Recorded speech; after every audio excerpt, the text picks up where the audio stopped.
Alors, image mode bitmap, cette fois-ci vous choisissez 50% seuil.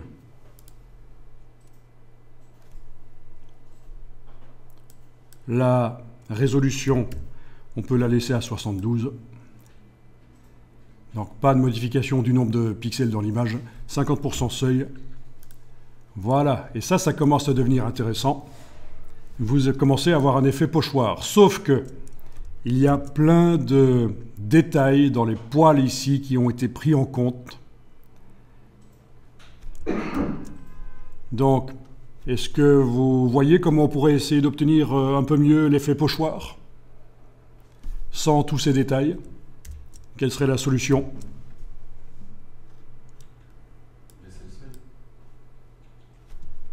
Là, on a un seuil à 50%. La résolution, le nombre de pixels, oui, c'est vrai. En fait, baisser le nombre de pixels ferait quoi? Mais ça enlèverait du détail, ça amènerait du flou. Mais sans baisser le nombre de pixels, vous pouvez appliquer avant, et là je viens de revenir en arrière en niveau de gris, avant de passer en mode bitmap seuil 50%, vous pourriez appliquer un flou, et ça devrait enlever du détail, et puis on va voir ce que ça donne. Allez, allons-y. Filtre, flou. Alors, il y a plein de flous, dont certains sont plus intéressants que d'autres. Flou directionnel, quand on veut donner un effet de mouvement sur un objet. Mais il faut un peu travailler, il ne suffit pas de l'appliquer. Flou gaussien, c'est le plus basique. Flou de surface, quand on veut adoucir les surfaces, mais que ça n'enlève pas les détails sur les bords des surfaces, typiquement des visages. Ça peut servir, bien qu'il y ait d'autres méthodes maintenant, c'est un peu vieux comme flou.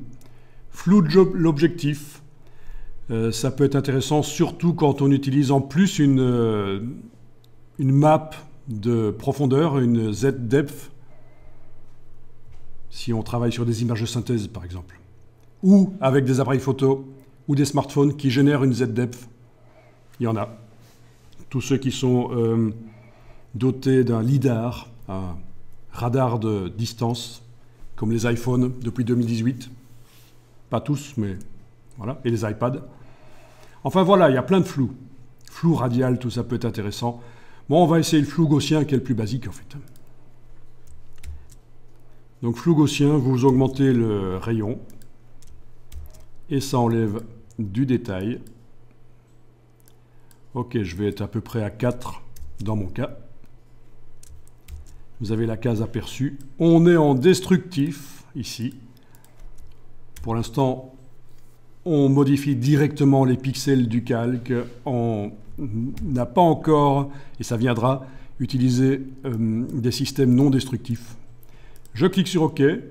Image mode bitmap, seuil 50%. Et voilà. On a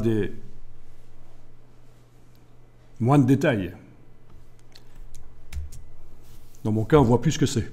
Donc ce qu'on va faire, c'est utiliser un seuil plus intéressant que celui de Image Mode Bitmap. C'est un seuil qu'on peut choisir. Revenez en arrière. Vous êtes toujours sur la version floue, c'est parfait. Alors, image, réglage, seuil. Donc sur l'image niveau de gris, cette fois-ci je ne passe pas en mode bitmap, sur l'image niveau de gris, je fais image, réglage, seuil. Et la différence, au début il n'y en a pas, je suis à 50%. Vous voyez, il est inscrit 128. 128 c'est la moitié de 256. Je suis dans une image niveau de gris, 256 niveaux. 128 c'est le milieu, 50%. Là on peut décider. Décider quoi? Ben, parmi toute la gamme de gris qu'on ne voit pas ici, mais ça commence au noir ici à gauche, le blanc est à droite, vous avez toute la gamme des gris entre et vous décidez quel est le gris qui sert de séparateur entre ce qui devient complètement noir et ce qui devient complètement blanc. Et ceci, vous voyez ce que ça représente, ceci? Vous savez comment on appelle ça?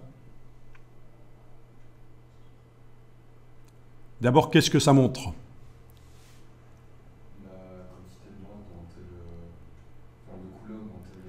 La quantité de couleurs, dans ce cas-ci, la quantité de gris. Voilà. Des noirs, il n'y en a pas beaucoup. Des blancs non plus. Par contre, il y a beaucoup dans l'image, il y a beaucoup de gris moyen. Voilà. C'est ce qu'on appelle un histogramme. Un histogramme. H-I-S-T-O-G-R-A-M-M-E. Histogramme. Voilà. Donc ça, c'est intéressant. Alors, il est probable que vous n'arriverez pas à avoir une position du curseur qui soit satisfaisante pour toutes les parties de l'image. Peut-être que certaines parties de l'image, les yeux, c'est satisfaisant à cette position-là, mais le reste, pas. Et si je bouge, peut-être que là, la gueule, c'est satisfaisant, mais les yeux, pas. Voilà, c'est comme ça.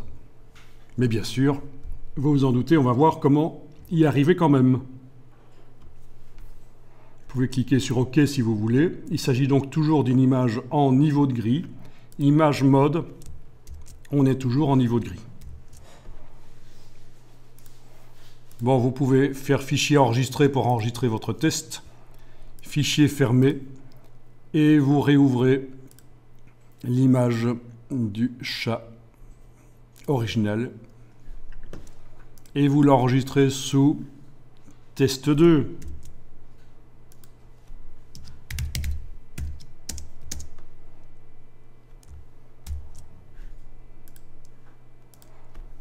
Donc cette fois-ci, on est revenu à une image RVB, évidemment. Image mode RVB. C'est très rare quand vous téléchargerez du web des images qui sont en niveau de gris. La plupart du temps, ce sera du RVB parce que c'est ce qu'il faut pour faire des sites web.